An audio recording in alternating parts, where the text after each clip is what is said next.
ಆತ್ಮೀಯ ವೀಕ್ಷಕರೇ, ಈ ದಿನ ಕೊಪ್ಪ ಮತ್ತು ಜೈಪುರ ನಡುವೆ ಟಾರ್ ರೋಡಿಗೆ ಅಟ್ಯಾಚ್ ಆಗಿರ್ತಕ್ಕಂಥ ಇನ್ನೊಂದು ಚಿಕ್ಕ ಪ್ರಾಪರ್ಟಿ, ಒಂದು ಸಣ್ಣ ಬಡ್ಜೆಟಿನ ಪ್ರಾಪರ್ಟಿ ನೋಡ್ತಾ ಇದ್ದೀವಿ. ಈ ಪ್ರಾಪರ್ಟಿ ಈ ರೋಡಿಂದ ಜಸ್ಟ್ ಪಕ್ಕದಲ್ಲೇ ಒಂದು ಹಳ್ಳ ಇದೆ. ಹಳ್ಳ ದಾಟ್ಕೊಂಡು ಆ ಕಡೆ ಹೋಗಬೇಕು.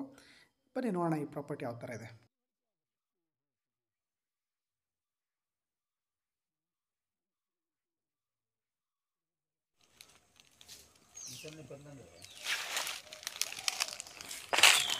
ಇದು ಒಂದು ಪ್ರಾಪರ್ಟಿ, 36 ಗುಂಟೆ ಪ್ರಾಪರ್ಟಿ.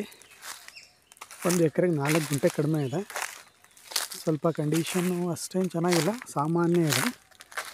1.25 ಎಕರೆ ಬೌಂಡ್ರಿ ಇರ್ಬೋದು. ಏನಾಗಿದೆ ಅಂದರೆ ಸುತ್ತ ಹಳ್ಳ ಬಂತು. ಇಲ್ಲಿ ಕಾಣ್ತಾ ಇದೆಯಲ್ಲ, ಈ ಎಡ್ಜಿಗೆ ತೋರಿಸಿದ್ನಲ್ಲ ಫಸ್ಟು, ಇದ್ರ ಸುತ್ತ ಈ ಬಾರ್ಡ್ರಲ್ಲಿ ಫುಲ್ ಹಳ್ಳ ಬಂತು. ಇಲ್ಲಿ ಕಾಣ್ತಾ ಇದೆ ಹಳ್ಳ ಅಂದರೆ ಯಾವಾಗಲೂ ನೀರಿರ್ತಕ್ಕಂಥ ಒಂದು ಸಣ್ಣ ನದಿ.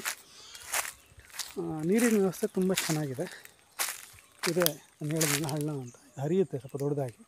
ಇದು ಹೀಗೆ ಬರುತ್ತೆ, ಒಂದು ಸೈಡ್ ಫುಲ್ ಕವರ್ ಆಗುತ್ತೆ. ನಾನು ಆಗಲೇ ಹೇಳಿದಾಗೆ ಏನು ಪ್ರಾಪರ್ಟಿ ಇದೆ, ಪ್ರಾಪರ್ಟಿ ಮತ್ತು ಟಾರ್ ರೋಡಿನ ನಡುವೆ ಒಂದು ಹಳ್ಳ ಬರುತ್ತೆ. ಆ ಹಳ್ಳಕ್ಕೆ ನಾರ್ಮಲ್ ಸಂಕ ಹಾಕ್ಕೊಂಡು ಓಡಾಡ್ತಿದ್ದಾರೆ. ಈಗ ಬೇಸಿಗೆನಲ್ಲಿ ಹಳ್ಳ ಇಳಿದ್ಬಿಟ್ಟು ಹತ್ಬೋದು, ಆದರೆ ಅದಕ್ಕೊಂದು ಬ್ರಿಡ್ಜ್ ಮಾಡಬೇಕಾಗತ್ತೆ. ಬ್ರಿಡ್ಜ್ ಮಾಡ್ಕೊಂಡ್ಬಿಟ್ರೆ ಮಳೆಗಾಲದಲ್ಲೂ ಸಹ ವೆಹಿಕಲ್ಗಳು ಒಳಗಡೆ ಬರ್ಬೋದು, ಯಾವುದೇ ಸಮಸ್ಯೆ ಇಲ್ಲ.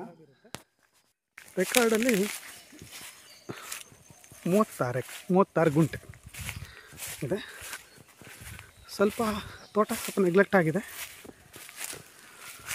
ಇಂಪ್ರೂವ್ ಮಾಡಿಕೊಂಡ್ರೆ ಮಾಡ್ಕೊಬೋದು.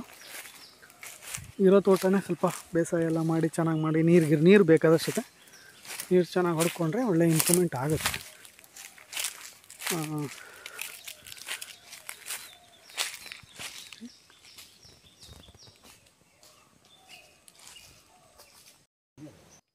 ಈ ಪ್ರಾಪರ್ಟಿ ಬಗ್ಗೆ ಹೆಚ್ಚಿನ ಮಾಹಿತಿಗೆ ನನಗೆ ನೇರವಾಗಿ ಕಾಲ್ ಮಾಡ್ಬೋದು. ಹಾಗೆ ಈ ಪ್ರಾಪರ್ಟಿಯ ಹೆಚ್ಚಿನ ಮಾಹಿತಿನ ಡಿಸ್ಕ್ರಿಪ್ಷನ್ ಬಾಕ್ಸಲ್ಲಿ ಹಾಕಿದ್ದೀನಿ. ನನ್ನ ಕಾಂಟ್ಯಾಕ್ಟ್ ನಂಬರನ್ನು ಸಹ ಡಿಸ್ಕ್ರಿಪ್ಷನ್ ಬಾಕ್ಸಲ್ಲಿ ಹಾಕಿದ್ದೀನಿ. ಹಾಗೆ ಈ ಪ್ರಾಪರ್ಟಿಯ ಪ್ರೈಸನ್ನು ಸಹ ಡಿಸ್ಕ್ರಿಪ್ಷನ್ ಬಾಕ್ಸಲ್ಲಿ ಹಾಕಿದ್ದೀನಿ. ದಯವಿಟ್ಟು ಡಿಸ್ಕ್ರಿಪ್ಷನ್ ಬಾಕ್ಸನ್ನು ನೋಡಿ. Thank you for watching.